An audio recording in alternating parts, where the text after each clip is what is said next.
चलिए शुरू करते हैं और वेलकम टू तराश इंस्टीट्यूट। आज की जो क्लास है आपके बीएसटी का अध्याय 7 है और इस पूरे चैप्टर में हम डायरेक्टिंग यानी कि निर्देशन के पूरे टॉपिक को अच्छे से कवर करने वाले हैं। और ये वीडियो पूरे वन शॉट पे खत्म होने वाला है।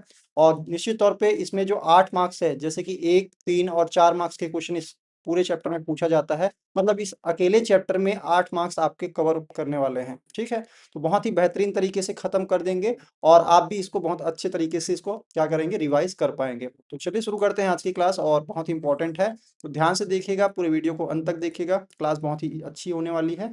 तो पहला हम यहाँ पे बात करते हैं कंट्रोलिंग। कंट्रोलिंग के बारे में हमने बात किया, तो पिछले क्लासेस में हमने बात किया था संगठन की जो है एक प्रकार से नियुक्तिकरण की बात करे थे, कि लोगों के पदों को भरने की बात।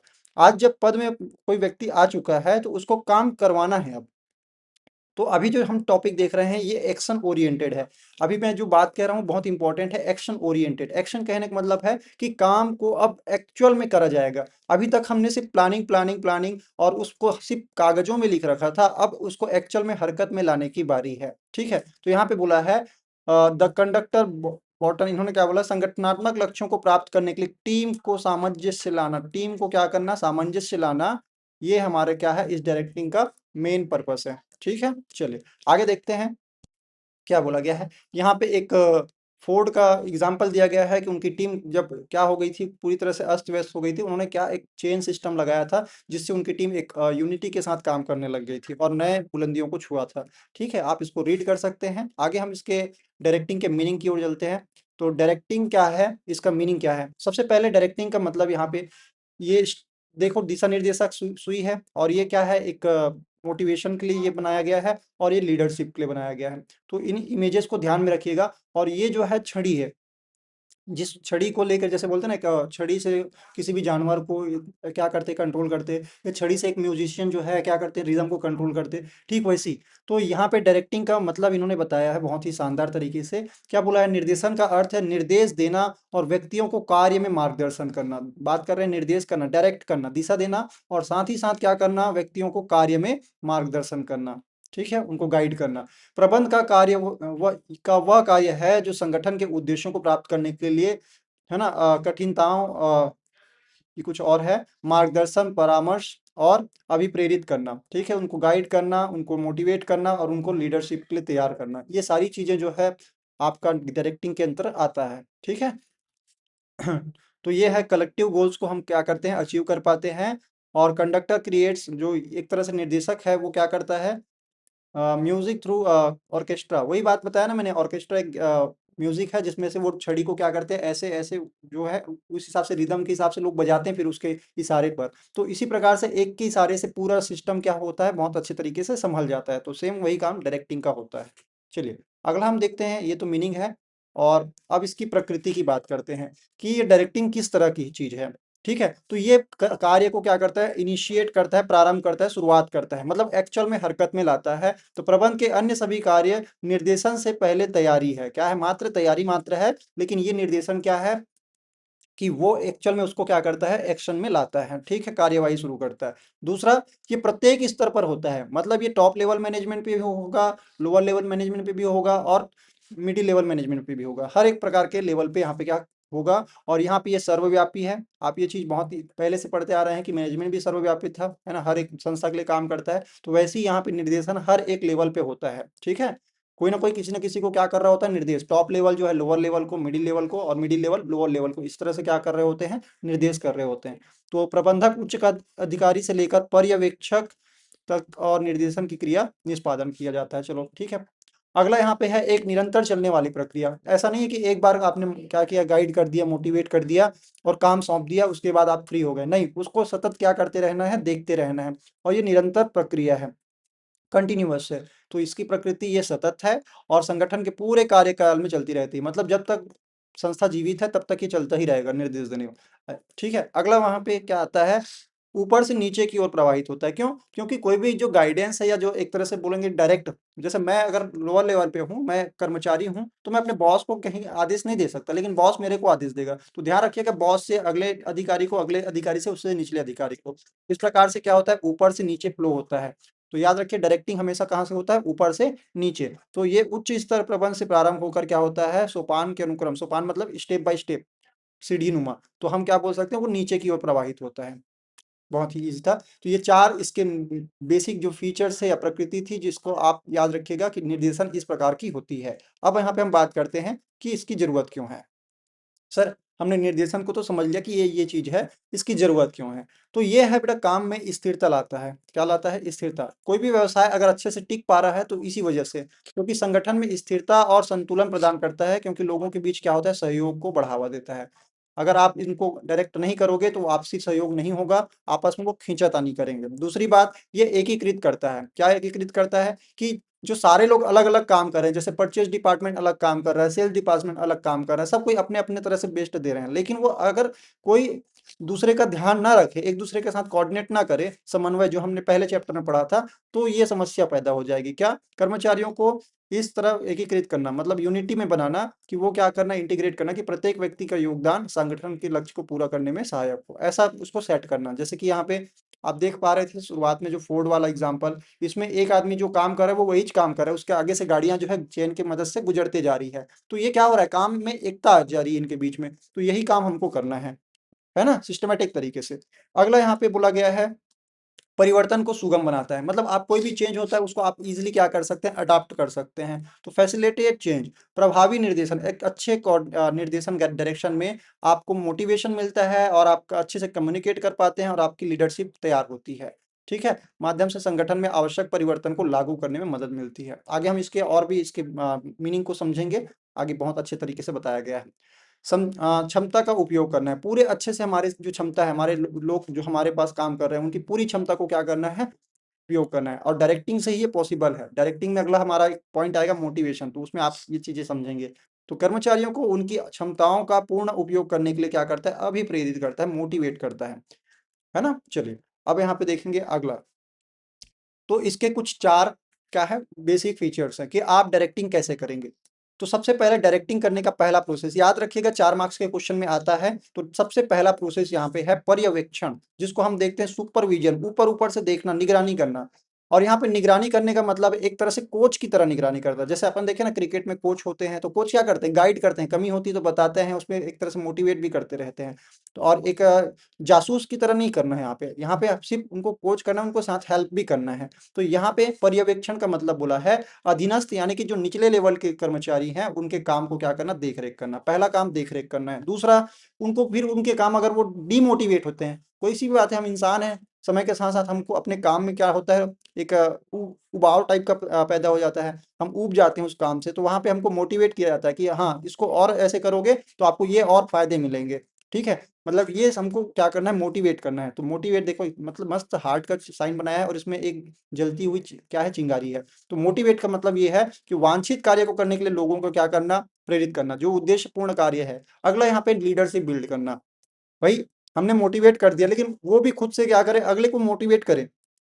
तो हमारी एक टीम जो है, एक दूसरे को जब इस प्रकार से ऐसा देखिएगा, तो वो क्या होंगे, लीडरशिप की भाव पैदा होनी चाहिए कि मैं यहाँ पे दूसरों को क्या करूंगा। लीडरशिप का मतलब यहाँ पे डिक्टेटरशिप नहीं है, मतलब मैं कह दिया वो करेंगे। लीडरशिप का मतलब है चलो साथ में मिलकर काम करते हैं, मैं उसकी अगुवाई करूंगा, आप मेरे साथ काम करना। मिलकर काम करने की प्रक्रिया को यहाँ पे लीडरशिप कहा गया है। तो यहाँ पे सामूहिक लक्ष्यों के लिए क्या है, के लिए दूसरों को प्रभावित करने की एक कला है। ठीक है, लीडरशिप मतलब दूसरे को क्या करना है, प्रभावित करना है, वही तो लीडरशिप है। आज कोई नेता लीडर क्यों कहलाता है, क्योंकि वो बहुत सारे लोगों को क्या कर रहा है, इफेक्ट कर रहा है, प्रभावित कर रहा है। अगला है संप्रेषण। संप्रेषण का मतलब सीधी सी मतलब है एक की बात को दूसरे तक सही ढंग से पहुंचाना। ठीक है, तो ये निर्देशन के 4 फैक्टर्स हैं, तत्व है, इसको याद रखिएगा। कौन कौन से, पहला पर्यवेक्षण, दूसरा अभिप्रेरणा, और तीसरा नेतृत्व, और चौथा संप्रेषण।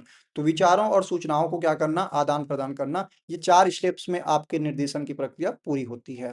ठीक है, चलिए नेक्स्ट क्लास में चलते हैं, नेक्स्ट टॉपिक पे चलते हैं। अब इसमें एक एक पॉइंट को बहुत अच्छे तरीके से समझाया गया है कि निर्देशन क्या है।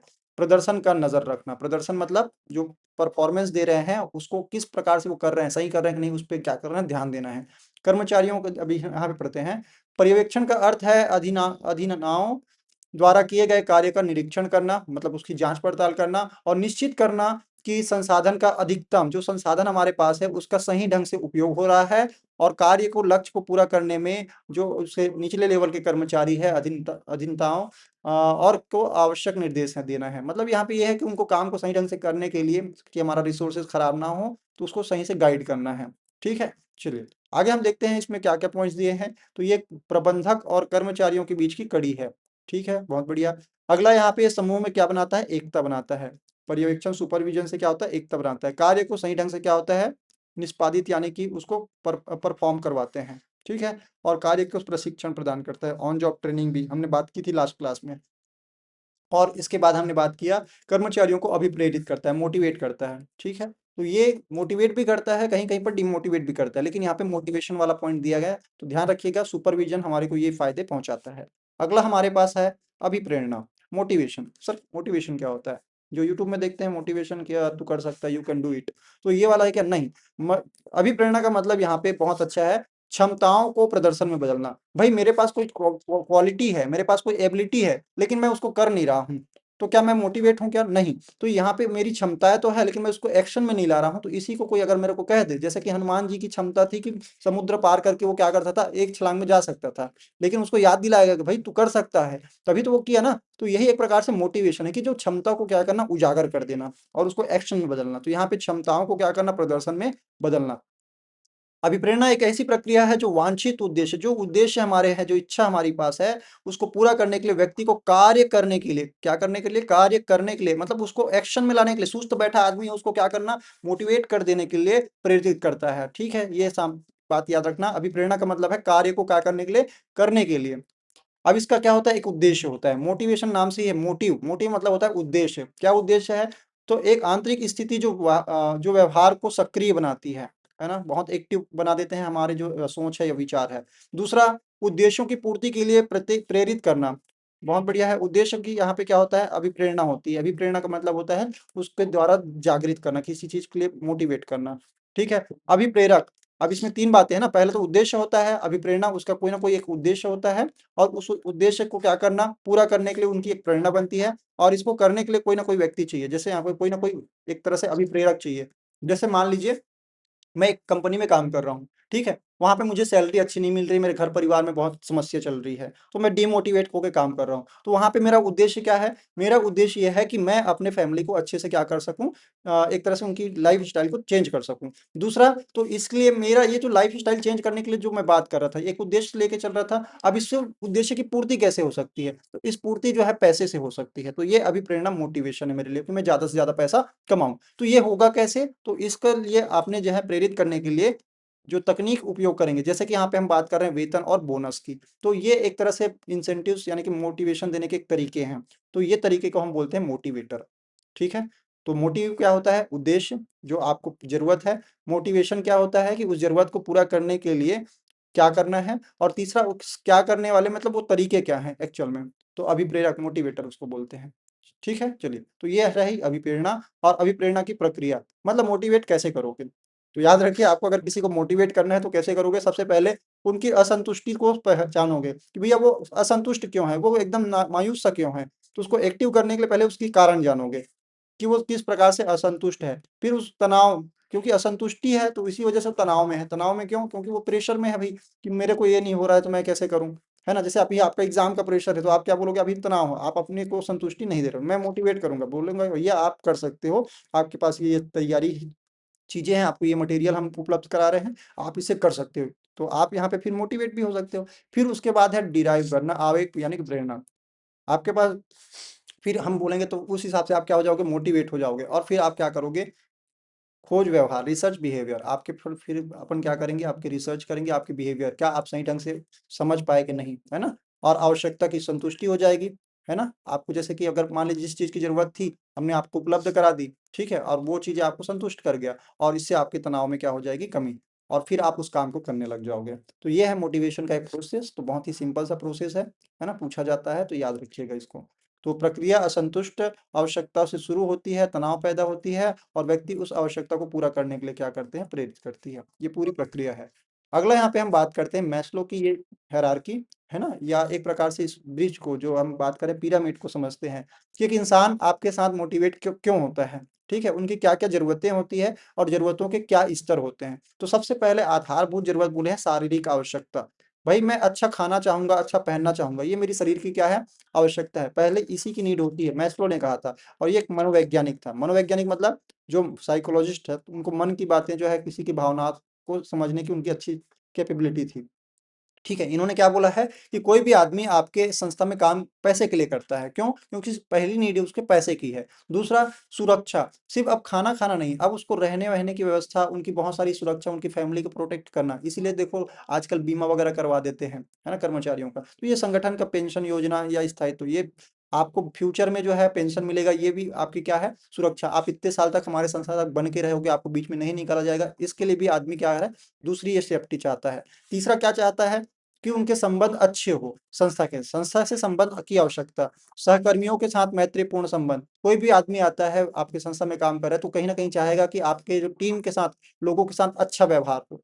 तीसरा हो गया। अगला हमारे पास ये है कि उनको आगे पदोन्नति हो, कि वो हर सालों साल एक ही स्टेज पे काम करते रहेगा तो उनको डिमोटिवेशन फिर से पैदा हो जाएगी। तो हम क्या करेंगे, उनका अगर लेवल बढ़ता है तो उनको अगले पद पे क्या कर देंगे, ऊंचले पद पे पहुंचा देंगे। तो ये हो जाता है शीर्षक या विवरण, पद शीर्ष करना या उसको अच्छे लेवल पे पहुंचाना, ठीक है।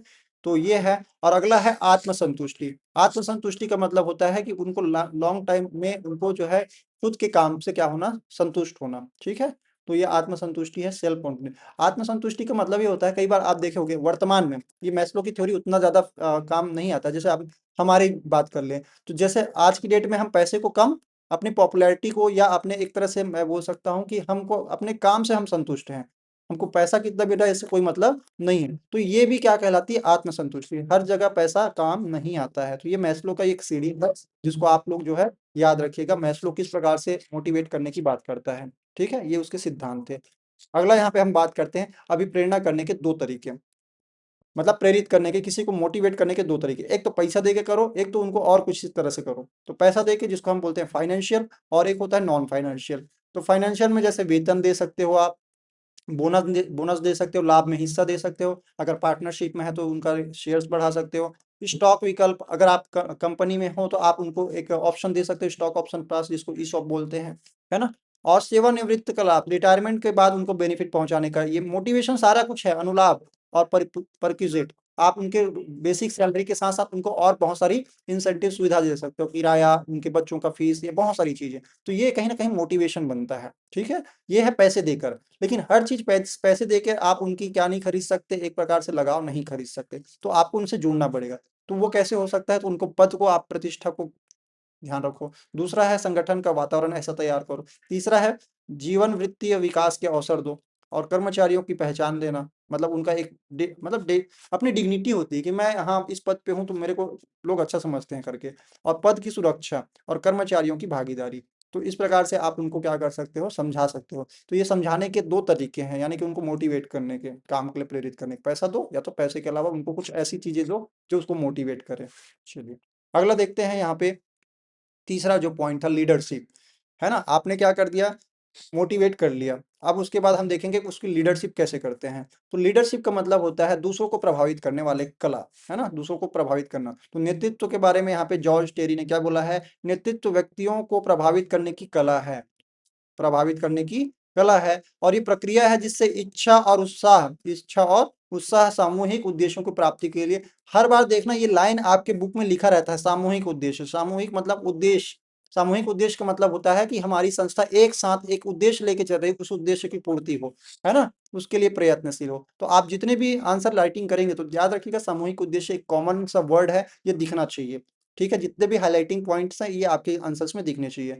तो यहाँ पे प्रभावित करने की एक क्षमता है, पहला। दूसरा, ये व्यवहार को परिवर्तन में लाने का प्रयास है। और ये पारस्परिक संबंध को दर्शाता है। लीडरशिप मतलब एक दूसरे के बीच में कैसा तालमेल है, ठीक है। और यहाँ पे सामूहिक लक्ष्य को प्राप्त करने के लिए बनाया जाता है, और साथ ही साथ निरंतर चलने वाली प्रक्रिया है, कि एक बार कोई लीडरशिप में आ गया तो वो जरूरी नहीं है कि वो हमेशा वही लीडर रहेगा, ठीक है। अगर उसकी लीडरशिप की क्वालिटी कम होती है या कुछ और होती है तो दूसरा लीडर भी यहाँ पे आ सकता है। तो लीडरशिप क्या है, एक सतत चलने वाली प्रक्रिया है। अब यहाँ पे हम बात करते हैं कि लीडरशिप करते कैसे हैं। तो दूसरा है, एक तो एक तंत्री या सत्तावादी, जिसको ऑटोक्रेटिक बोलते हैं। मतलब मैं बोल दिया तो उसको सबको फॉलो करना पड़ेगा, लेकिन ये रिजिड टाइप का है ना? जैसे बॉस ने बोल दिया और सारे लोग काम करने लग गए तो डिक्टेटरशिप यानी कि तानाशाही टाइप का हो गया, तो इसको एक तंत्री बोलते हैं हम। ठीक है, तो ये नेता जैसा है कि आदेश देता है और अधीनस्थ से क्या करता है, वो आज्ञा का पालन करवाता है। ये है एक जिसको हम नेतृत्व कह सकते हैं, लेकिन ये अच्छा तरीका हर जगह नहीं माना गया है। ठीक है, दूसरा है लेट्स वर्क टुगेदर, चलो आप मिलकर काम करें, तो ये कहलाता है लोकतांत्रिक या सहभागिता वाला। ठीक है, आता है 3 नंबर के लिए पूछा जाएगा, याद रखिएगा नेतृत्व करने की कौन सी 3 विधियां हैं, कौन से 3 प्रकार हैं, तो आपको याद रखना है, पहला एक तंत्री जिसको सत्तावादी बोलेंगे, दूसरा लोकतंत्री जिसको सहभागी बोलेंगे डेमोक्रेटिक। तो ये बोलता है नेता जो है अधीनस्थ और परामर्श लेता है, मतलब जो हमारे निचले लेवल के कर्मचारी उनसे भी क्या करेंगे, सलाह मशवरा करेंगे, उसके बाद जो है कुछ निर्णय लेंगे और काम करेंगे साथ मिलकर। तीसरा है अबंध, एकदम पूर्ण रूप से मुक्त कर देना, कोई रोक टोक नहीं, आप अपने काम करने के लिए स्वतंत्र हैं। तो ये भी क्या है, एक प्रकार से नेता नेता बनना है, मतलब आपको उनकी छूट देना है अपने अधीनस्थ को। तो छूट देने पर ये तभी पॉसिबल है जब आपके सारे लोग क्या हैं, बहुत ही अच्छे हैं। जैसे कि एक बात कर सकते हैं साइंटिस्ट की टीम, जो साइंटिस्ट लोग होते हैं वो अपने से काम के प्रति जिम्मेदार होते हैं, तो वो क्या करते हैं अपने से काम करेंगे, उसको कोई रोका टोकी करने की जरूरत नहीं है। तो जब समझदार लोगों की टीम होगी तो आप ये तीसरा वाला स्टेप लगा सकते हो, डू इट योर वे, आप अपने तरीके से क्या कर सको, खत्म कर सको। तो अधीनस्थ अपने निर्णय लेने के लिए तरीके के लिए पूर्ण रूप से स्वतंत्र होता है, तो ये भी एक प्रकार का लीडरशिप ही है, ध्यान रखिएगा। ठीक है, तो लीडरशिप के हमने 3 तरीके अभी समझे। चलिए, अब यहाँ पे जरूरी नहीं है कि हर तरीका हर जगह काम आए, तो इनका मिक्सचर भी उपयोग किया जाएगा। किसी किसी पॉइंट पर कभी आपको एक तंत्री होना पड़ेगा, कभी आपको सलाह मशवरा करना पड़ेगा, कभी कभी आपको किसी लोगों को छूट भी देना पड़ सकता है। तो लीडरशिप में इन सब का तालमेल है, कोई एक तरीका फिट नहीं होता है हर जगह। ठीक है, अगला यहाँ पे हम बात करते हैं लास्ट, और वो है संप्रेषण। आप इस लीडरशिप की क्वालिटी पे बिल्ड कर दिए, लेकिन इसको करोगे कैसे, तो ये करोगे आप उनको कम्युनिकेट करके। कम्युनिकेट का मतलब यहाँ पे बताया कम्युनिस्ट, जिसका मतलब होता है समान, मतलब जो बातें मैं कह रहा हूँ वही मेरी टीम समझ रही है, तो इसको हम बोलते हैं कि हमने सही तरीके से कम्युनिकेट कर दिया। ठीक है, चलिए, अब यहाँ पे मैं एक इनके मीनिंग को समझाता हूँ। संप्रेषण से अभिप्राय दो या दो से अधिक व्यक्ति के बीच में विचारों का, भावनाओं का और तथ्यों का क्या होता है, आदान प्रदान होता है। ठीक है, और लोगों के बीच समान पारस्परिक समझ बनाने में क्या करते हैं, प्रक्रिया है। कहने का मतलब यह है जी, जैसा मैं कह रहा हूँ वैसा ही आप समझ रहे हैं, तो ये बातें हमने सही ढंग से कही है। और अगर मैं कह रहा हूँ कुछ और आपने काम कर दिया कुछ और, तो इसका मतलब है मैंने सही तरीके से आपको कम्युनिकेट नहीं किया है। ये जनरली होता है अगर आप इसको फॉर्मल और इनफॉर्मल दो तरीके से किया जाता है, तो उसको हम समझते हैं। ठीक है, और ये संप्रेषण करने की एक प्रक्रिया है, जिसको मैं व्हाट्सअप की मदद से आपको समझाऊंगा। व्हाट्सअप जानते हैं सभी कोई? हाँ सर, व्हाट्सअप तो जानते हैं। व्हाट्सअप में क्या होता है, पहले आप रेडी हो, सेंडर हो और एक रिसीवर है, मतलब भेजने वाले आप हो, प्राप्त करने वाला कोई दूसरा है। दूसरा क्या होता है, हम मैसेज लिखते हैं किसमें, चैट में। ठीक है, मैसेज लिखते हैं, वैसे ही कोई इसको क्या करता है, प्राप्त भी करता है। मैसेज लिखते हैं, उसको एनकोडिंग होता है। व्हाट्सएप में आप देखे होंगे end to end encrypted. End to end encrypted का मतलब क्या होता है कि आप भेजने वाले और सामने वाला क्या करता है, केवल वही दोनों आपस में पढ़ सकते हैं कि कौन किसको क्या भेजा है, उसके बीच में कोई तीसरा उसको नहीं पढ़ सकता, तो उसको कहते हैं एनकोडिंग। समझ में आ रहा है? चलिए, और अगला प्लेन टेक्स्ट को साइफर टेक्स्ट में कन्वर्ट करने का तरीका है, मतलब नॉर्मल जो लिखे हुए शब्द को ना X X Y Z ABCD कुछ भी नंबर देके, जैसे आप लोग कई बार पासवर्ड डालते हैं तो कुछ भी डालते हैं ना, तो वैसे ही उसको क्या करता है, एनकोड कर देता है, नॉर्मल भाषा को उसको मशीनी भाषा कोडिंग कर देते हैं। और उसके बाद उसको एक सेंडर, एक माध्यम बनाते हैं, जिससे क्या हो, नॉइज ना हो, संप्रेषण में कोई बाधा ना हो, और उसके बाद एक साधन चुन के, मीडियम चुन के क्या कर दिया जाता है, उनको भेज दिया जाता है। जैसे मैंने व्हाट्सअप का एग्जांपल, व्हाट्सअप हमारे लिए मीडियम है। अब वो अगले वाले की जो व्हाट्सएप एप्लीकेशन है वो उसको क्या करेगा, उसी भाषा को समझ पाएगा, और जो कोडिंग के फॉर्मेट में आ रहा है उसको वो क्या करेगा, डिकोड करेगा। डिकोड करने का मतलब है, जैसे जासूस लोग पहले क्या करते थे, कुछ स्पेशल टाइप के कोड लिखते थे, उस कोड वर्ड को वही जानता है जो उसको इंटरप्रेट कर सकता है। तो वैसे ही यहाँ पे अगला जो व्हाट्सएप का मोबाइल एप्लीकेशन है वो क्या करेगा, उसको डिकोड करेगा, और प्राप्तकर्ता को वो संदेश समझ में आएगा, तभी जाके, और ये कहलाएगा प्राप्तकर्ता को प्राप्त हो जाएगा। लेकिन प्राप्तकर्ता उसको प्राप्त करने के बाद एक बार उसका फीडबैक भी जरूर लेगा कि हाँ आपने जो भेजा है वो यही भेजा है कि नहीं। ठीक है, तो यहाँ पे प्राप्त करने करता जो है ये सेम प्रतिक्रिया लौटाएगा। कहने का मतलब ये फिर से ये प्रक्रिया दोहराएगा, और प्रक्रिया मतलब फिर ये कुछ मैसेज भेजेगा, है ना, ये वाला रिसीवर आज मैसेज भेजेगा, मैसेज भेजने के बाद फिर से वो एनकोड होगा, इस प्रकार से प्रक्रिया जो है दोबारा से चलने वाली है, तो इसको हम बोलते हैं फीडबैक। तो ये संप्रेषण करने की एक तरीका है, प्रक्रिया है, याद रखिएगा, बहुत ही ईजी तरीका है। ठीक है, चलिए, अगला हम देखते हैं यहाँ पे इसके दो तरीके, बहुत एग्जाम्पल बहुत ही जरूरी, और ये 4 मार्क्स के लिए क्वेश्चन पूछा जाएगा, तो ध्यान रखिएगा, बहुत ही शानदार क्वेश्चन है। तो क्या है हमारे पास, संप्रेषण के औपचारिक और अनौपचारिक, है ना, इन दोनों के प्रकार, कि हम संप्रेषण दो तरीके से करते हैं, एक तो फॉर्मल, एक तो इनफॉर्मल। फॉर्मल किसको बोलते हैं, जो कि पत्र व्यवहार जिसको हम बोलते हैं। संगठन की आधिकारिक, आधिकारिक मतलब एक तरह से आप अधिकारी रूप में श्रृंखला के माध्यम से काम करते हैं, मतलब टॉप लेवल जो है लोअर लेवल को ये करता है। अगर मेन डिपार्टमेंट है वो सारे छोटे छोटे डिपार्टमेंट को क्या करता है, आपस में ये करता है, कम्युनिकेट करता है। तो इस प्रकार से जो सिस्टम बना के रखते हैं ना, मतलब एकदम प्रॉपर सिस्टम, इसको हम बोलते हैं औपचारिक। और यहाँ पे ये है एक फ्लो होता है, इसका एक क्या होती है, श्रृंखला होती है। और यहाँ पे इसको बोलते हैं अंगूरी लता, याद रखिएगा, बहुत इंपॉर्टेंट वर्ड मैंने बोला यहाँ पे, अंगूरी लता। अंगूरी लता को बोला जाता है अनौपचारिक संप्रेषण। अंगूरी लता, आप देखिए अंगूर कैसे रहते हैं, गुच्छे में रहते हैं, वो किसी से भी किसी से कनेक्ट रहते हैं। तो यहाँ पे जब आपकी बातें किसी के भी माध्यम से किसी और के पास पहुंच जाती है, तो इसको हम बोलते हैं अंगुरी लता। और ये जनरली होता है अफवाहों को फैलने का एक तरीका। ठीक है, तो ये सामाजिक संबंधों के कारण पैदा हो जाती है। जैसे आपस में दोपहर में लंच हुआ, लोग आपस में मिलकर खाना खाने बैठ गए, आपस में संबंध बन गए, फिर वो एक दूसरे की बातों को क्या करने लग गए, एक्सप्रेस करने लग गए, तो ये अंगूरी लता कहलाती है। और ये अफवाहों को फैलाने की सबसे बहुत फास्ट तरीका है ये, लेकिन इसमें अफवाहें जल्दी फैलती है, याद रखिएगा, बहुत दिशाओं में फैलता है, बहुत तेज होता है, और साथ ही साथ अफवाहों का स्रोत है। याद रखिएगा, बहुत इंपॉर्टेंट पॉइंट, अफवाहों का स्रोत किसको बोलेंगे, अंगूरी लता संप्रेषण को बोला जाता है। और ये अंगूरी लता संप्रेषण क्या है, ये एक अनौपचारिक संप्रेषण का एक क्या है, नाम है। ठीक है, चलिए इनके बीच में डिफरेंस बिटवीन आता है, प्रभावी संप्रेषण में क्या क्या समस्याएं आती है। मतलब अगर अच्छा संप्रेषण किसको नहीं माना जाएगा, तो संप्रेषण के दोनों तरीके हैं, लेकिन इसको कौन सा अच्छा नहीं माना जाता है। तो ज्यादा कोडिंग वर्ड नहीं होना चाहिए, सिमेंटिक बैरियर्स, समझने ज्यादा सांकेतिक यूज करोगे, अस्पष्ट संदेश होगा, विभिन्न कार्यों वाले संकेत होंगे, त्रुटिपूर्ण रूपांतरण और अनुवाद, कहने का मतलब गलत तरीके से उनको ट्रांसलेट किया गया हो तो भी हमको समझ में नहीं आएगा। आप देखोगे जब हम रोज रोड क्रॉस करते हैं तो वहाँ पे बहुत सारे सिग्नल्स लगे होते हैं, लेकिन सारे सिग्नल का मतलब हमको नहीं पता होता है, तो ये भी क्या होगा, हमारे लिए एक बैरियर होगा कि हम उनकी बातों को यानी कि उनके डायरेक्शन को समझ नहीं पाएंगे। ठीक है, दूसरी मनोवैज्ञानिक, मनोवैज्ञानिक का मतलब होता है कि यहाँ पे हम एक प्रकार से बोल सकते हैं कि कई बार बॉस बोलेगा, यार मैं छोटे अधिकारी से क्यों बात करूं, है ना, अपनी एक धारणा बना के चलेगा, तो उसको हम बोलेंगे मनोवैज्ञानिक धारणा। जैसे मैं बोलूंगा कि वो बॉस हमेशा मेरे को ये करता है, मैं उसकी बात नहीं मानूंगा, ये अपना एक क्या है, पर्सनल एक इस वजह से भी क्या होता है, मनोवैज्ञानिक साइकोलॉजिकल सोच होती है, जिसकी वजह से लोग क्या होते हैं, आपकी बातों को सही ढंग से नहीं समझते हैं। जैसे आप लोग कई बार सुने भी होंगे,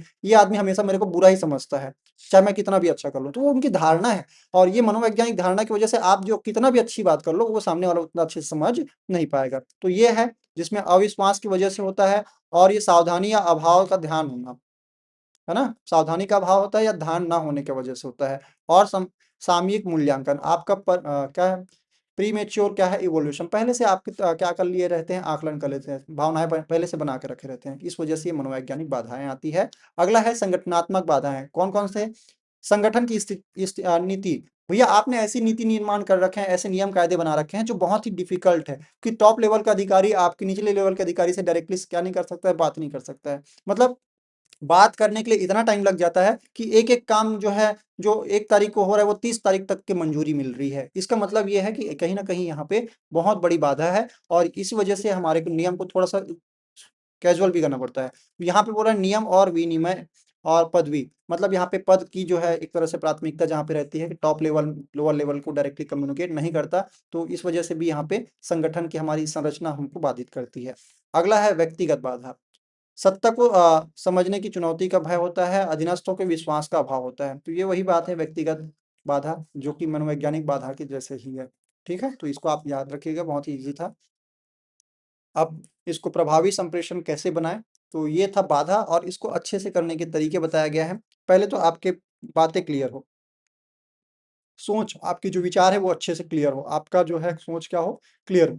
दूसरा है आवश्यकता अनुसार करें, जितनी जरूरत है उतना ही बात बताएं, ज्यादा बताओगे तो उनके दिमाग से निकल जाएगा। तो यही बात है, प्रेषक यानी कि जो भेजने वाला है वो प्राप्त करने वाले को शिक्षा और समझ के स्तर पर क्या करें। जैसे हम बड़े बड़े क्लासेस में छोटे छोटे बच्चों को अगर बैठा देंगे और बड़ी बड़ी ज्ञान देंगे, तो उनको समझ में नहीं आएगा। तो वही बातें हैं, तो जो जिस लायक है उसके लायक ही उनको ज्ञान दिया जाए, और उनके समझ के स्तर के हिसाब से समझाया जाए। अगला है परामर्श देना, योजना को पहले दूसरों को परामर्श लेना है। अगर आपको बेहतरीन तरीके से कम्युनिकेट करना है तो आपको क्या करना पड़ेगा, उनसे बातचीत करके उनकी भी राय लेनी पड़ेगी। अगला है उचित प्रतिपुष्टि सुनिश्चित करना। आपको यहाँ पे फीडबैक अच्छा हो, ये आपके लिए तय करना है कि वो भी सामने वाला फीडबैक दे। जैसे हम कई बार बोलते हैं कि भैया आप लोग ये काम करके आइए, तो सामने वाला बोल सकता है हाँ सर ये कर लेंगे, नहीं करेंगे, या कुछ ना कुछ तो रिस्पॉन्स दे। ऐसा हमको क्या करना है, सुनिश्चित करना है। तो प्रतिपुष्टि को प्रोत्साहित कर संप्रेषण को सफल या सुनिश्चित करना है। मतलब हम ऐसा ना कहें कि हम बस कह रहे हैं, सामने वाला उसको बोल नहीं पा रहा है उसमें। तो ऐसी बातें करें जिससे सामने वाला भी बोलने के लिए क्या हो, आपको एक्टिवली सुन सके और बोल सके आपके सामने। तो ये है अच्छे श्रोता बनना है। बोलने से पहले यही बातें बोली जाती है कि अगर आपको किसी को समझाना है तो आप पहले उनको सुनो कि वो क्या कहना चाह रहा है। अगर वो कहना चाह रहा है फिर आप उसकी बातों को उस तरह से डाइवर्ट कर सकते हो। तो प्रबंधक एक अच्छा श्रोता होता है, अच्छा श्रोता होता है मतलब अच्छा लिसनर होता है, और ध्यान से सुनने की आधी समस्या को क्या कर देता है, समाधान कर देता है। अगर ध्यान से समझोगे उसकी बातों को तो आपका जो है बात वो भी अच्छे से समझ पाएगा। तो इस प्रकार से हमने प्रबंध के सारे बातों को देखा कि ये क्या करता है, इसके कुछ सिद्धांत हैं और सिद्धांत लास्ट में हम पढ़ रहे हैं। सिद्धांत क्या था? सिद्धांत ये है कि हमको मैक्सिमम यूटिलाइजेशन करना है अपने रिसोर्सेज का, है ना? आपस में तालमेल बैठाना है, आदेश की एकता जो कि हमने देखा था दूसरे अध्याय में, और प्रबंध की संप्रेषण मतलब एक सिस्टमैटिक ढंग से क्या करना है, बातों को पहुंचाना है, लीडरशिप क्रिएट करना है और उनको क्या करना है, फॉलो अप लेना है। ठीक है, ये सारी बातें थी और इस प्रकार से आपने पूरा इस चैप्टर को खत्म कर दिया। और लास्ट में मैं इसका और एक समरी कर देता हूँ। तो निर्देशन केवल निर्देश देना नहीं है, यहाँ पे पर्यवेक्षण, अभिप्रेरणा, नेतृत्व और संप्रेषण, ये 4 बातें होती है। वही ध्यान दोगे कि काम चल रहा है कि नहीं, काम नहीं चल रहा है ठीक से तो मोटिवेट करोगे, लीडरशिप तैयारी करोगे और आपस में इनकी बात को सही ढंग से हो रहा है कि नहीं ये भी सुनिश्चित करना, और ये सतत प्रक्रिया है। तो महान प्रबंधक, एक अच्छा प्रबंधक क्या कर सकता है, कंडक्टर की तरह जो बजाते हैं ना म्यूजिक, जैसे कि आप यहाँ पे देख रहे हैं कि एक क्या कर रहा है, छड़ी लेके लड़का वहां पे बाकी म्यूजिशियंस को डायरेक्ट कर रहा है कि आप कितने रिदम पे बजाओगे, है ना? तो यहाँ पे वही बातें हैं। तो कंडक्टर की तरह व्यक्तिगत प्रतिभाओं मतलब हर एक की अपनी खुद की एक क्वालिटी है, उसको क्या करेंगे, एक सामूहिक प्रतिभा के रूप में लाके लक्ष्य को प्राप्त करने के लिए निर्देशित करता है, और साधारण समूह को एक उच्च प्रदर्शन वाली टीम बदल देता है। बहुत ही अच्छी बात कही इन्होंने।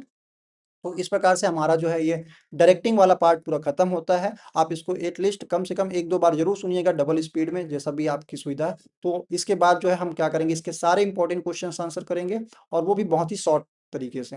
ठीक है? तो मिलते हैं नेक्स्ट क्लास में। उम्मीद करता हूँ अभी की क्लासेस आपको पूरी अच्छे तरह से समझ में आई होंगी। तो मैं एक बार आपको और दिखा देता हूँ हमने क्या-क्या बातें कर रखी हैं।